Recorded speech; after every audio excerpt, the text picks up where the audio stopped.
We bought a full pre-built system just to review its motherboard, since the AMD B550A chipset boards aren't available for the DIY market. Well, actually they sort of are, since they're basically B450, but with unlocked PCIe Gen 4 for the top slot and for the first M.2 device. But the point remains, we couldn't buy a B550A motherboard without buying an entire computer. And so now we're stuck with a system that we might as well review. We bought this CyberPower GMA-4600-BST from Best Buy without CyberPower knowing about it. And now we get to take another crack at a real customer experience, just like with the Walmart PC previously. We've been complaining to CyberPower for years about its thermal solution, for most of my career anyway, and now it's time to see if anyone has listened. Before that, this video is brought to you by Raycon and their E25 wireless earbuds. The Raycon E25 earbuds have 6 hours of playback time and include a pill case to protect and recharge the earbuds for up to 24 hours.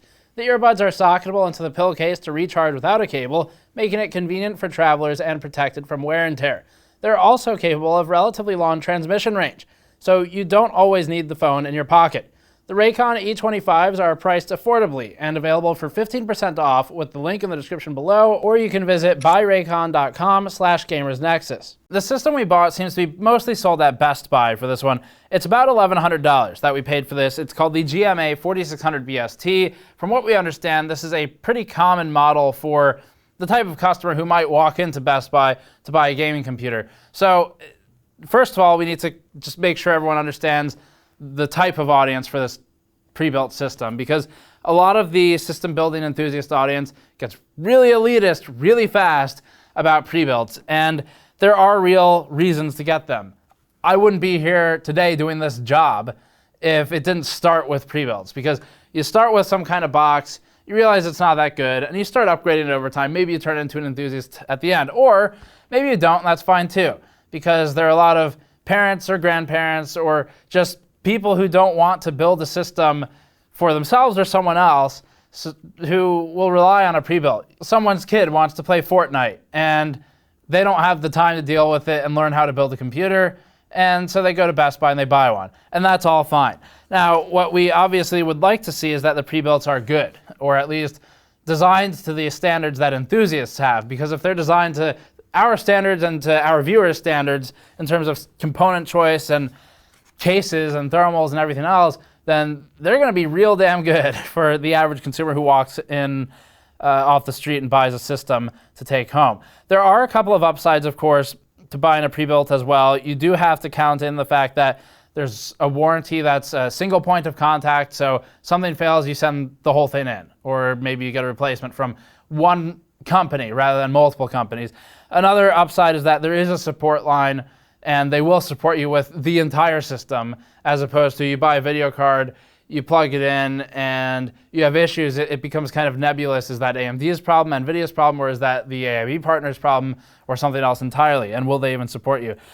In terms of what you pay for that and what you pay for the assembly, which is a labor cost, it's actually not too bad. CyberPower did, and always has done, reasonably well on the pricing of the components.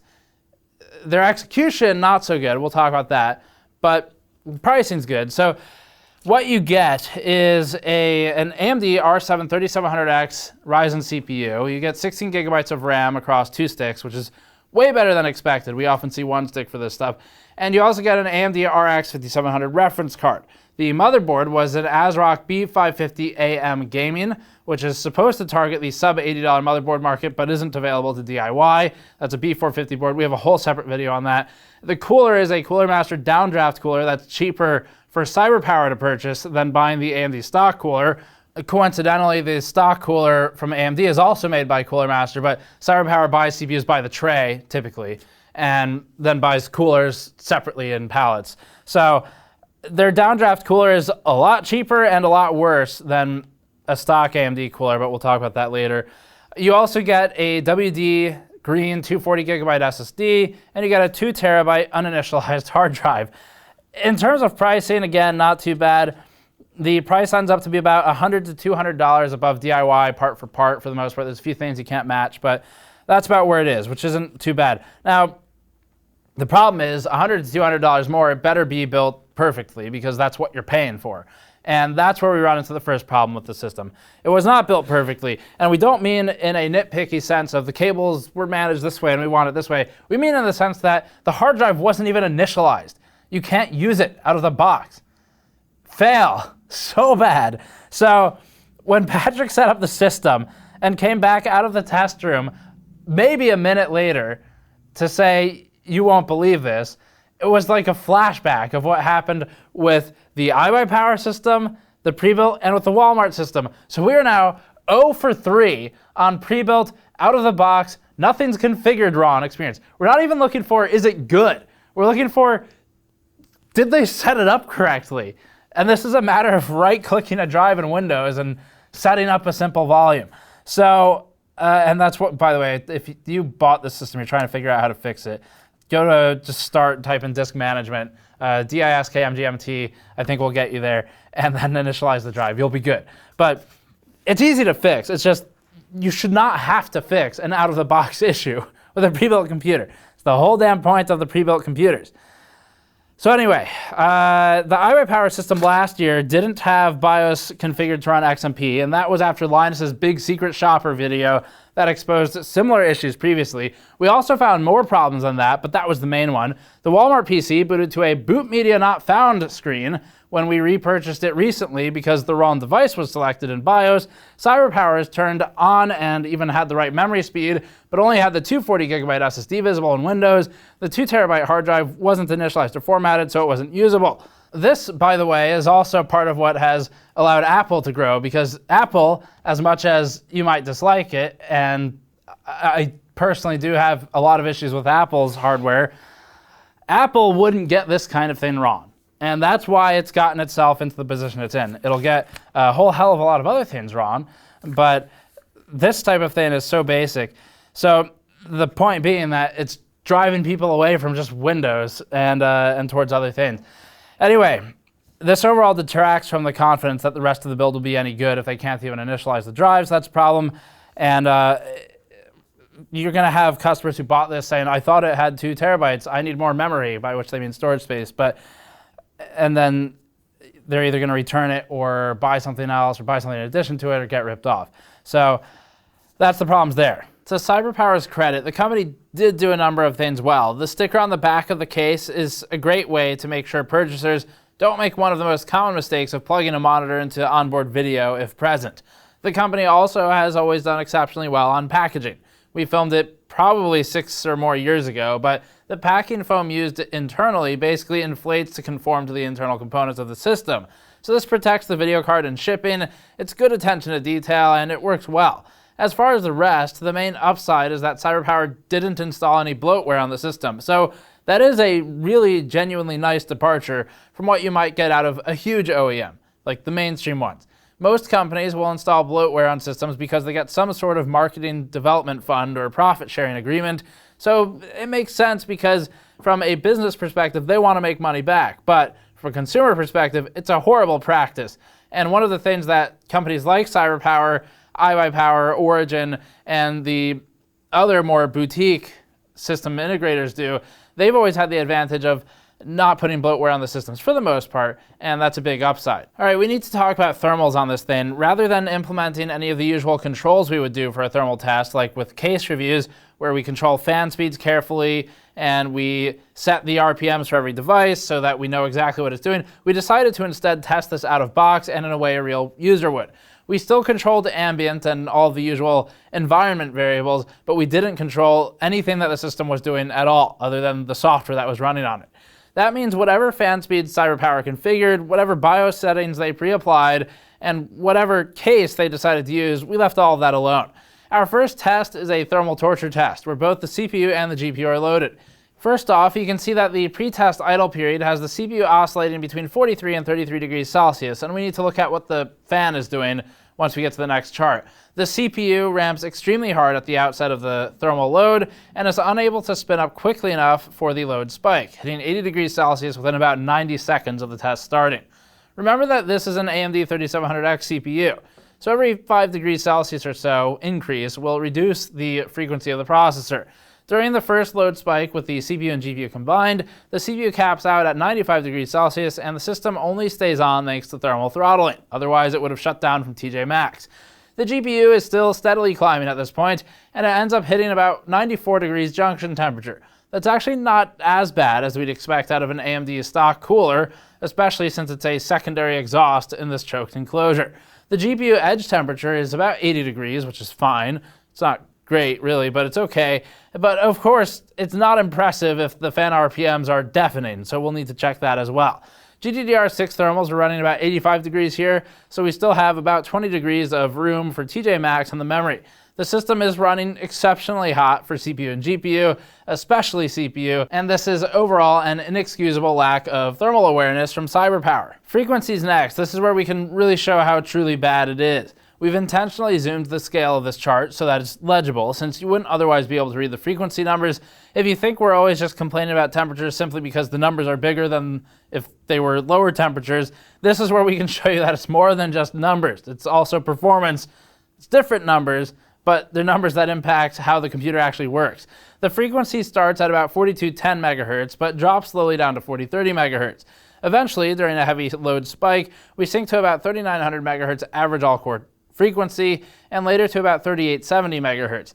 This is exceptionally bad performance in an impressive way, and we're not sure whether CyberPower should be ashamed or proud that it was able to assemble a system that runs this hot. The loss in frequency is about 8% from temperature alone. The cores are all loaded the entire test, so this is purely temperature dependent. It's not just normal boosting behavior, other than the fact that it's normal to clock down when it's overheating. Remember that a reduction in all-core frequency of 8% can extrapolate out to a loss greater than 8% in some applications, because that's going to be a loss of 8% on frequency per core, since we're looking at an average of all-core frequency, with some worse than others. Here's our RPM plot. The fan RPM is bouncing around when idle, which would explain the earlier temperature numbers and the audible, annoying whirring going on when the system was sitting around doing literally nothing. As the load ramped, the CPU fan reached about 2800 RPM, with the GPU fan mostly around 2000 RPM, albeit with a hard drop in the middle from something more likely related to AMD drivers than anything else. The 2000 RPM GPU fan has it around 49 to 50 dBA at a 20-inch distance, not counting the CPU fan's noise. Finally, for a gaming thermal benchmark, we're reducing the CPU load significantly and maintaining the higher GPU load. The CPU ends up oscillating a lot in this one, as does its fan, not shown here, and it bounces between 45 degrees and 55 or 58 degrees Celsius. The temperatures are fine in an absolute sense, but the lack of a smooth line means that noise is inconsistent, which makes it a lot more noticeable. We'd rather have a more sustained higher noise in terms of volume than having different types of noise fluctuating constantly and seemingly at an almost like pulsar frequency. We could hear it whirring up and down from the next room over, and overall this is something that needs to be fine-tuned by the user if they want to not go crazy from it. The GPU edge temperature approaches 80 degrees Celsius with the junction temperature at about 90 degrees Celsius. Even with a reduction in CPU load, this pre-built system is struggling to keep up for the GPU. Technically, everything is fine insofar as the GPU frequency isn't dropping, but it's not good. Now that we're through all of that, let's take the system apart and get a better understanding of how it's built. We'll cut over to a teardown shot that we took after we tested it, but before opening it or inspecting any of it. So it'll be a blind disassembly where we had no expectation of what was inside. The front is completely closed off.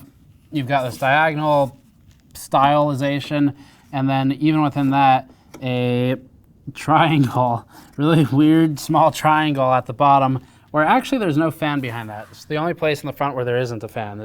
Both fans are up here behind the solid panel, and then your air is technically there, and that's kind of it. So what we need to do now is take this apart and look more at the assembly quality of everything.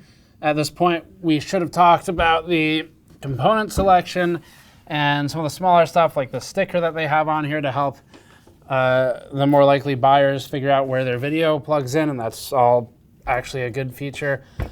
But internally, let's take a look. Internally, it looks like you've got the 5700 non-XT reference and a bigger cooler mass. There's some actually rattling noise when I did that. That's concerning. Larger cooler master cooler on it. That is not the stock AMD cooler, but still downdraft.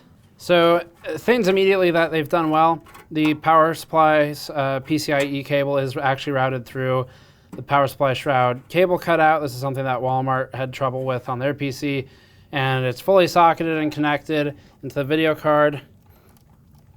Oh man, that is super in there, but they're not glued in, so that's good. That's something that CyberPower used to do.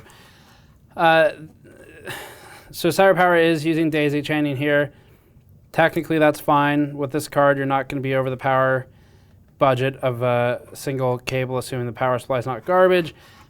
I personally like to run 2 individual cables, but in all technical senses, this is fine.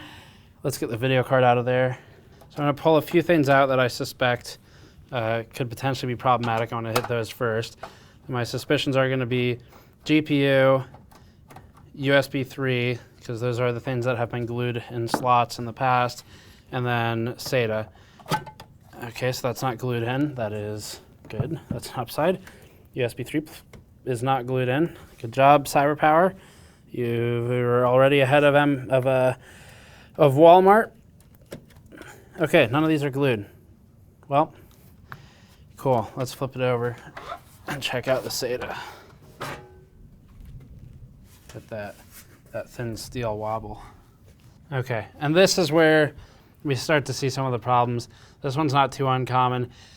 SATA power is backed out halfway on one side, so it's not fully seated. If it were connected properly, it would look like that, and you get a small click when you push it back in there. So shipping partially pulled out could be a concern. You could potentially lose connection. The end user might not know that's what the problem is. Best Buy won't know that's what the problem is because they don't know much of anything these days. And then this just kind of compounds with the other problem we had, which was that the 2 terabyte drive wasn't even formatted and ready for use. So some just general drive storage issues. These cables, they have taped together. This one was actually coming apart and the tape was not on there. So the cable's separating here. I can see why they taped it now. CyberPower, you should probably do 2 wraps with this electrical tape if you're gonna try and secure stuff that way. This is because RGB cables don't really socket together. They're pretty loose. So they're trying to prevent that from separating, but it was separating. Definitely would want to see 2 wraps on that if they're trying to actually do anything. In terms of cable management, I'm going to give CyberPower credit for actually managing these into a single channel and still getting the panel to close without too much bulge in it. This is tied a little bit tight for my tastes. I'd be concerned with potential damage unit to unit if there's some variance there. That's rear power for the fan, plugged in via Molex, so we're not using PWM or a 3-pin for that into the motherboard, which is there space on the board? All right, so this fan's coming down here. There's its RGB LEDs right there. That's for the rear fan, like another very tight cable. And then this is its fan power. So they're using Molex for it, which means it's just gonna run at full speed. And Patrick, did you change this or no? I have not touched any of the cables other than these. Okay, cool, thanks. So CyberPower could have run this. This is the fan that's plugged in to Molex. They could have run this directly into the fan header that's right here, and it would actually be mostly obscured by the GPU too, so it wouldn't even really show, and it would be able to be controlled by the motherboard at that point, which would just be objectively better for everybody. So they've instead plugged it into Molex. Not really sure why they did that. Kind of a weird thing. And this, I don't know what this is. I just noticed this a second ago. But when I tipped the case over, I did hear that rattling noise that I thought was maybe a loose screw. This is what came out when I removed the side panel. So I don't know what that went to. It looks like a piece of plastic broke off something in the case, but that we haven't actually taken this apart yet, so that's not our doing. So the front fans are also plugged in via Molex, which is, it's not like it can't support it. Molex can support more current than SATA, but they're just not using any of the motherboard fan headers except for the CPU fan, which is just sort of strange, really. But whatever. So that could be improved by using actually the motherboard and either set a fan profile or maybe at least just let the motherboard do what it thinks is best. So it's not just feeding us straight off of Molex.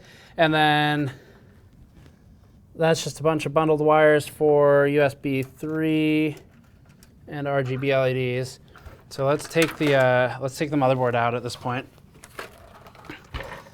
and see how the cooler paste job is. I'm curious about that.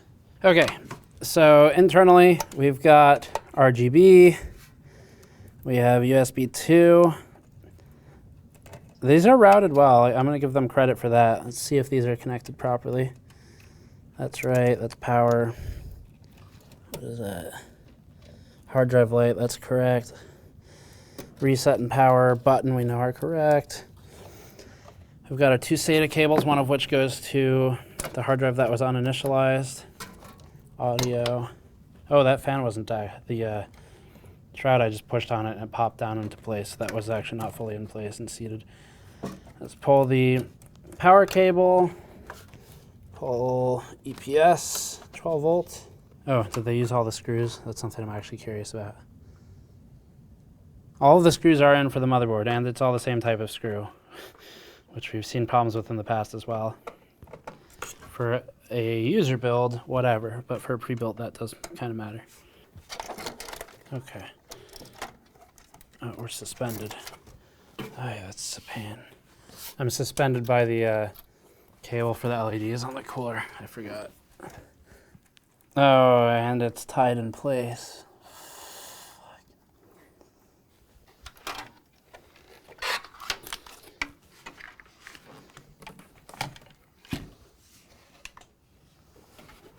This table's awesome.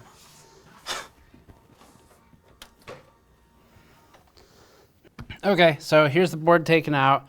This is the B550 motherboard that we talked about in previous content that should go up before this video does. So if you don't know about this board, check it out there. B450X is something that some of these boards were called early on because they were rebrands, but it's been branded now as B550. What I care about here, though, is just the rest of the build quality. So we're not talking about the motherboard too much in this content. We are going to pull this CPU cooler out, see how the paste job is and the contact.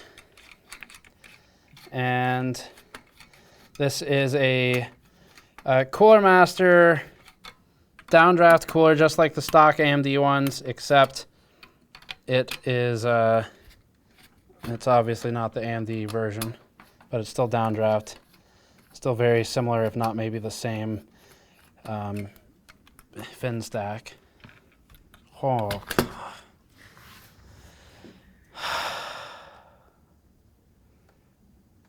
come on, CyberPower or Cooler Master, both of them kind of.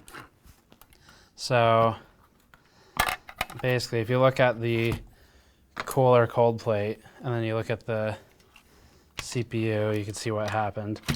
They could have gotten a bit more spread in the corners, yes. Like it could go out to the QR code and up to just under the AMD and made a square. But at the end of the day, it's not full coverage, and that's because the cooler is just not, it's not possible to be full coverage. So in this capacity, I do wonder whether AMDs would be better, and this is something we can test. So perhaps separate video on this, or maybe included in whatever ends up being the full review of the CyberPower system. We don't really know how we're going to break the content up yet, but we can do a separate test on this versus some of the AMD ones and see if CyberPower should have just used the stock AMD cooler. That said, because it's all OEM pricing, I actually don't know whether maybe it's cheaper for CyberPower to buy the CPUs in trays, which they probably do without coolers. It's not like they buy retail, and then potentially buy the coolers in bulk, and maybe it's cheaper to do it with this plus that rather than stock. So disappointed to not see full contact with the paste.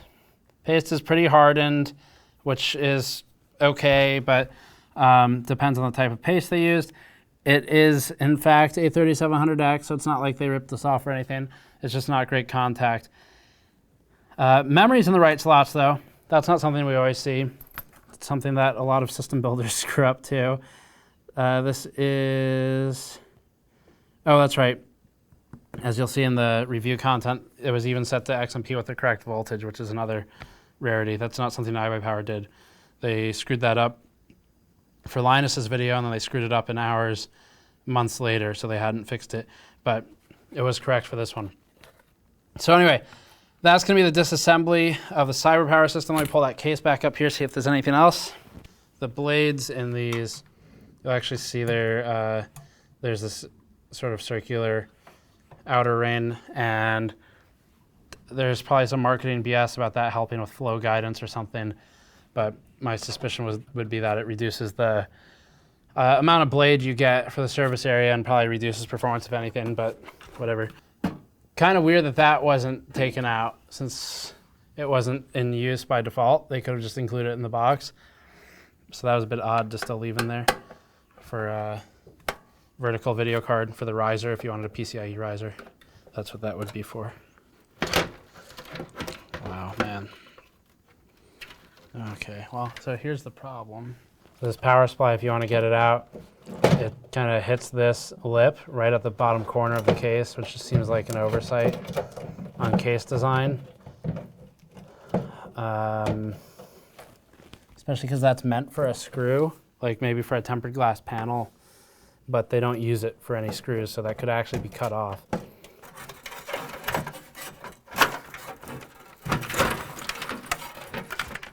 Let's see if that helps. All right, that's kind of tight. Apevia. I haven't heard that name in years. It's an Apevia power supply. I haven't heard of them probably since about the same time I heard of Logicus. So 600 watt, 80 plus gold allegedly, Apevia power supply. Obviously non-modular, that's whatever. All seems pretty standard. Cheap plastic fan in there. But that's power supply choice. For the record, if anyone remembers our power supply review of the Great Wall power supply from the Walmart build, that one was actually fine. Great Wall is a supplier of even Corsair power supplies, so it wasn't like it was an unknown brand. It's just one that's normally behind someone else's sticker they put on it. But this is tries to appear perhaps a little more branded. So that's going to be disassembly of the system.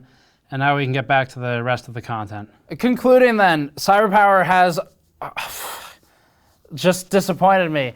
So CyberPower has done some really cool stuff over the years. We've covered a lot of the things they've had at their CES suites. They've genuinely done some cool things. And I know our point of contact really cares and wants to provide a good experience. But one person, one point of contact isn't the whole company. And so the problem is, some of these complaints we've had over the years, we pass them along, but they might go up the chain and they stop. And hopefully this time they won't stop, because the thermals are just stupid. The case is entirely, that's a fully avoidable problem. It's some Thermaltake H500 something or other, but completely avoidable, the thermal issues with a better case. It doesn't even have to be more expensive. Just put holes in it. I don't know. The initializing the drive thing, CyberPower tells me they've fixed. They say that they have now put in place some QC measures to check for that type of error, but overall we can't recommend the systems right now, and we need to see some improvement. So seriously, we're over 3. We've picked up 3 pre-built systems plus sort of 1/2 since we bought the Walmart one twice in the past 2 years, and in that time, not one of them has been plugged in without a single issue when we turned it on. And actually, I lied. We didn't buy the iWiPower one. We bought the other 2. So it's actually even worse for iWiPower because they sent it to us knowing it was a media sample. So yeah, we'll see. We'll see if anyone can get the turn it on and something isn't not wrong experienced right. So that's it for this one. Thanks for watching. Subscribe for more. Go to store.gamersnexus.net to help us out directly, or patreon.com/gamersnexus. Check out the B550A motherboard video separately. I'll see you all next time.